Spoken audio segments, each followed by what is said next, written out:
Hello, it is Sunday, fun day, July 30th, 2019. Steve Sipress here. Spectacular sunset happening behind me over the mountains. Tough to see the very cool colors on the iPhone camera. So I think probably around 105, 110 here. You know, when the rest of the country here's 105 or 110 degrees, they can't even think straight. It's a massive heat wave. It's uncontrollable. It's the worst thing. It's total panic. Here in the Phoenix area, when we hear 110 degrees, that's July and August. Anyway, Jeremy Danley is here. Great seeing you. So, on oppressively hot days, like all summer here in the Phoenix, Scottsdale area, when it hits 105, 110, it's not even a great day to hang out in the pool, ironically, believe it or not, because the pool temperature is around 90 degrees. So it's like taking a bath. It doesn't even, I mean, of course, it's a little bit cooler than the air that's 105 or 110, but, you know, the very first dip into the water is a little bit refreshing, but then it's like standing in bath water. So we just went in Rome. We do like the rest of the people in this area, and we just don't go outside on hot days like this. So we watched a couple of movies, and we just watched one. I seen it on the TV. I was like, what's this all about? A documentary called The Great Hack. So if you have this on your Netflix or whatever, The Great Hack, if you own a business, you really ought to catch this movie, because making money is really all about sales. Owning a business is all about sales, and sales is all about persuasion, influence, manipulation, selling, whatever you want to call it. And that's what this movie was about. It's a documentary about the Cambridge Analytica / Facebook campaigns that used all the vast data that Facebook collects on everybody and use it to their advantage to both get Brexit to go in their favor, and also to get Donald Trump elected to office over Jeb Bush and Hillary Clinton. Yet another typical, corrupt politician that Americans were unhappy with, and the typical being ruled from afar that the EU is, British people were unhappy with. And so this Cambridge Analytica data helped both of those campaigns convince enough people to take action to do what they want. Now, of course, the movies were made by elitist, status quo, anti-Trumping, anti-Brexit, real haters of Trump and Brexit. So the phrase that kept coming up, kind of comical, but the phrase that kept coming up was stealing democracy, or now you already forget, but it was bad for democracy, or no, it actually was democracy. So, and all I kept saying was, that's sales. That's sales. It's finding out what people want.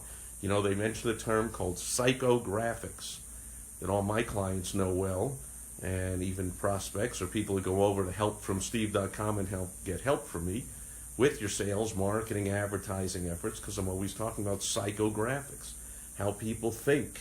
It's the most important aspect of any sales or marketing campaign, is to know what your target market is thinking, so you can deliver what they really want. And that's what this data showed.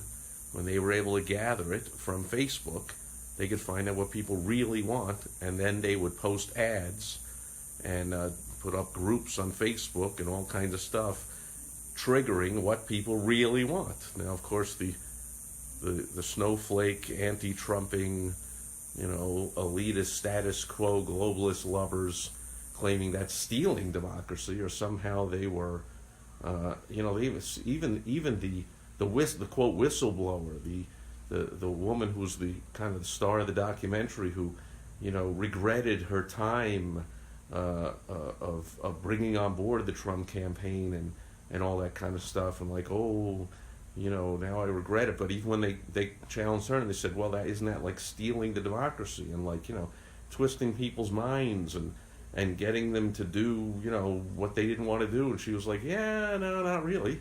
Not really. In other words, no. Actually got them to do exactly what they wanted to do, which was get rid of the chance of having yet another Bush or Clinton in office. Would have continued to drive this country off a cliff in the wrong direction. And they found a way to get that done and to find out what people really want.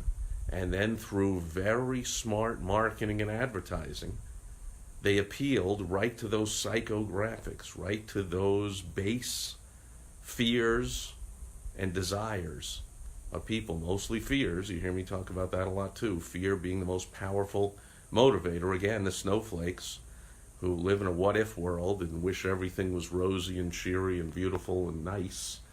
Of course, that's not the way the world is, but they're like, ooh, they use fear. Like, yeah, fear is the most powerful motivator. So anyone who has kids understands that, hey, if you don't make your bed, then X, Y, and Z. If you don't do your homework, then A, B, C. If you don't do this, then this is going to happen. People do not motivate their kids as well by saying, if you do your homework, then I'll give you something good. No, it's more, if you don't do this bad thing will happen. And so it's a great lesson in motivation and persuasion, influence, manipulation, sales, whatever you want to call it, being a true story, and have the added benefit of seeing these snowflake, elitist, I think the government knows better than me how to run my own life people, sitting there and thinking it's a bad thing. But it was a great lesson in how to actually sell and persuade effectively. Now, the one thing is, this Cambridge Analytical, they did something illegal. The illegal thing they did, I guess, according to this movie, and I guess I could look it up to find out more, was that supposedly the data they got from Facebook, when the government came after Facebook or said, hey, you shouldn't be doing that, they told this Cambridge Analytical to delete the data, and Cambridge Analytical said they did, but they didn't, and they kept using it. There you go. That's the thing they did wrong. However, all they did is what any great face-to-face, nose-to-nose, toes-to-toes salesperson does, is find out all the data you can about your prospect and then use that to help them get what really down deep they really want. So if we use that by building rapport and taking an hour and looking around their office or their home and seeing that, oh, there's a picture of them with a, fishing on the wall, or oh, they're wearing a Go Chicago Cubs t-shirt, or whatever. I'm going to find out what makes this person tick, and then I'm going to help them get what they want. So great salespeople ask a lot of questions, do a lot of research to find out what their target their prospect wants. And then if we can, we give it to them. If we can't, we say, you know what, I can't give what you want, but I can refer you to somebody who might be able to. Why don't you talk to them?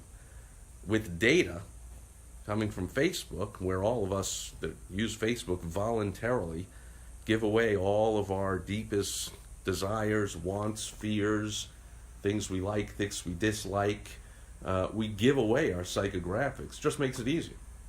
Nobody has to spend an hour having small talk with us. They just get the data right from social media, right from years of us clicking like or love, or what we post, or what we don't like, or what we don't love, or who we're connected to, all that kind of stuff. That's sales, that's persuasion, that's influence. The great hack. Highly recommend. And we got some questions, comments. Oh, a whole bunch of people here. Jeremy, Greg, Sid. Jeremy says, when I'm going to see ads, I want to see ads for stuff I actually might be interested in, rather than see more, through random commercials, pop-ups, or whatever advertising is irrelevant to me. I agree 100%. Somebody said that also in the movie. Somebody said something like, I enjoy that. What's wrong with the targeting? I'm a guy, so I have certain likes. Why would I want to see ads for bras or panties or women's deodorant, or whatever advertising goes to women, or stuff about beer and alcohol that I don't drink? Why would I want to see ads for Budweiser or Jack Daniels or whatever the heck? Like, I see ads for all kinds of marketing and advertising, conferences and courses and programs and webinars. I see all kinds of ads for things that I'm interested in. I agree 100%. I think of that movie with Tom Cruise, or was it Tom Cruise? Yeah, Tom Cruise, Arnold Schwarzenegger. There's one of these movies in the future where, they walk by, everyone's walking through the train station, and the billboard changes with every single person that walks by. Every single person sees what we want to see. That's what Facebook is. Now, I'll give you a little insider secret to Facebook ads. I almost never see Facebook ads because I almost never scroll through my Facebook timeline. I go there maybe once a week. What I do is I check in with people that I like to be connected to, and I make sure that I like their stuff, or I put a comment on something, and then I get a notification. That's where I check every day. I do a Facebook Live video, so every day I check into Facebook, and I see the notifications. And I usually have 40, 50, 100 a day. I got to, give me a break. I'm not going to be scrolling. What do I got to scroll through? A thread or a feed or a Facebook walls or whatever they call the timeline. I've got to scroll through that. I got 40, 50, 80 notifications from things I'm already interested in, from people I already want to see what they're posting. So Jeremy Daly is on here. He goes live every day with the 420 report. At 420, I believe it's 420. Is it Eastern time? All I know is it's never really 420 where I am here on the left coast. So it's always much earlier than that. But 420, and he goes on around that time every day and does a whole comedy bit, and it's awesome. It's hilarious, and I see that notification. Boom! Like, that's what I want to see. I see notifications from people that I've clicked on their stuff, and I put comments. Somebody else responded to your comment, or somebody replied to your thing, or somebody liked your whatever. That's the notification. That's what I get. So I don't see a lot of Facebook ads. I just don't go to the part of Facebook where I see ads. But if I did, I'm with you, Jeremy. I would much rather drive down the highway and every single billboard is about something I want to see, instead of maybe one or two on the whole ride when I go down to the airport or something and I see 30 billboards. And one of them is something I'm interested in. I mean, as a marketing and advertising professional, I'm interested in all of them just to see what they're doing. But at a glance, of any half-witted marketing professional could tell, so I could certainly tell at a glance that they just suck for the most part, so they're not really worth a lot of looking at. But I digress. I agree 100%. I love the targeting. Somebody even said that in the movie. I like that targeting. Watch the movie, folks. You realize the point of it, again, since it's made by a sour grapes, Hillary-loving, I can't believe this is the end of democracy when it's actually the beginning of democracy, that a non-lifelong corrupt politician won, and finally the people spoke. That the gist of the movie was, targeting done wrong is somehow bad. When you're actually really targeting people and putting up stuff that is going to rile them up and getting emotionally all up, lock her up. And Hillary's a crook, and like all that stuff is true. All that stuff is true. All that stuff is, again, targeting right to the deepest psychological man. The Clintons have been criminals for years. Another interesting, fun thing. I won't give the whole thing away. I couldn't, of course. It's like a 2-hour movie, but there's some car ride going on, and this whistleblowing, regretting top salesperson for Cambridge Analytical, who now regrets, that I did that. She's talking to her mom, and her mom says, are you sure you're going to go give this testimony or go out in public with this? Because there's a lot of powerful people involved here, and I fear for your safety. And I just laughed. I looked at my beautiful wife, Michelle. I said, she doesn't have to fear for her safety. She was on the Clinton side. I mean, it's a well-known fact that if you are against the Clintons, then you don't have a lot of time to even fear for your safety. You're just gone. But since she was against the Clintons, I'm pretty sure she's still alive today and doing well, and she'll live a nice long life, because only the Clinton side is the only side of politics where you got to fear for your life. Anyway, that'll do it for Sunday Funday. So The Great Hack is the movie, and again, as salespeople, we all know if we don't have Facebook handing us all the data, we got to do whatever we can to get it anyway. We can search through people's Facebook, through their LinkedIn, their Twitter, their Instagram to find out what they're all about. For business to business, when you're talking to professionals, you can ask the secretaries, the support people. I would always show up half an hour, 40 minutes early to any meeting with a business and with somebody from a business, so I could be in the waiting room and I could listen to conversations going on. I could see what's going on in the waiting room. I could have a couple of conversations maybe with the receptionist and find out what's really going on in that business. Facebook just makes it easier because they have all the data there. But even if they don't, salespeople, we all know, the more research you do, the more data you get, the more you know about the emotional desires and fears of your prospect, the better chance you have of persuading them to take action. And I assume everyone watching this, anyone I would work with, by the way, I don't know if I've even mentioned it, if you want help, I can help you with all this kind of stuff. You go to helpfromsteve.com, but everyone that I help knows that I'm always talking about getting right down to the deepest core emotional wants, needs, fears of your target prospect. We can either do that ourselves through all kinds of time and effort and money and painstaking research, or this Cambridge Analytica, the Trump and the Brexit campaigns and other campaigns and other clients, obviously not the only two clients they had, clients smart enough to hire that firm, they were able to say, here's the data on your prospects, now you know what to say to them to get them to buy your stuff, or in these cases to vote your way, or whatever it is.